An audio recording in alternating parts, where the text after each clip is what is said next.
రామోజీరావు గారు 89 ఏళ్ల వయసులో మొత్తం పేజీలన్నీ అసలు ఒక్క పేజీలో కూడా జగన్ వ్యతిరేక వార్త లేకుండా ఉండట్లేదు, అబద్ధాలు లేకుండా ఉండట్లేదు. ఎందుకు ఈ దౌర్భాగ్య పరిస్థితిలోకి ఈనాడు వెళ్ళిపోయింది? రామోజీరావు గారు ఈ రకమైన ఈ వయసులో ఇంత అప్రతిష్ట పాలవలసిన అవసరం ఉందంటారా?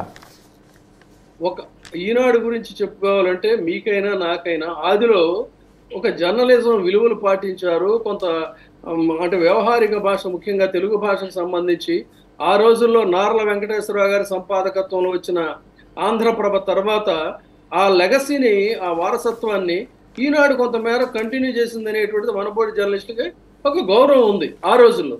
అలాంటి పత్రికని the rise and fall of Telugu journalism, the rise and fall of Eenadu అని చెప్పని తను పెంచి పోషించిన మొక్కకి తనే చెదలు పట్టించి తనే మొదలు నరుకుతున్నటువంటి పరిస్థితి చూస్తే తన కాళ్ళని తనే నరుక్కుంటున్నాడు, తన చరిత్రకి తనే మసిపూసుకుంటున్నాడు. తన యొక్క పెంచినటువంటి దీనికి పూర్తిగా ఒక భయంకరమైనటువంటి చీకటి చరిత్ర, చీకటి అధ్యాయాన్ని కూడా తనే లిఖించుకుంటున్నాడు తప్ప దీనివల్ల ఇది తాత్కాలికం అండి. సమాజంలో వీళ్ళు చేస్తున్నటువంటి దుష్ప్రచారం తాత్కాలికమే, కానీ చరిత్రలో మాత్రం ఒక చీకటి చరిత్రగా రామోజీరావు మిగిలిపోతాడు.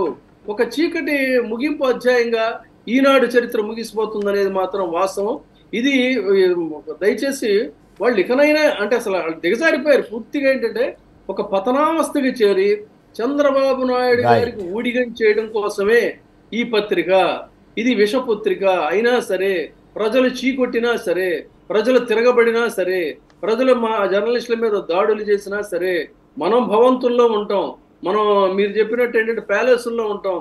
పోతే సగటు జర్నలిస్ట్ వాడి దెబ్బతింటాడు, వాడి దెబ్బల మీద నుంచి కూడా సానుభూతి మనం పోగేసుకొని చంద్రబాబు నాయుడు గారికి సానుభూతిని అప్పచెప్దాం అనేటువంటి ఒక రాక్షస పాశవిక కృత్యాలకు వీళ్ళు పాల్పడుతున్నారనేది వాస్తవం అండి.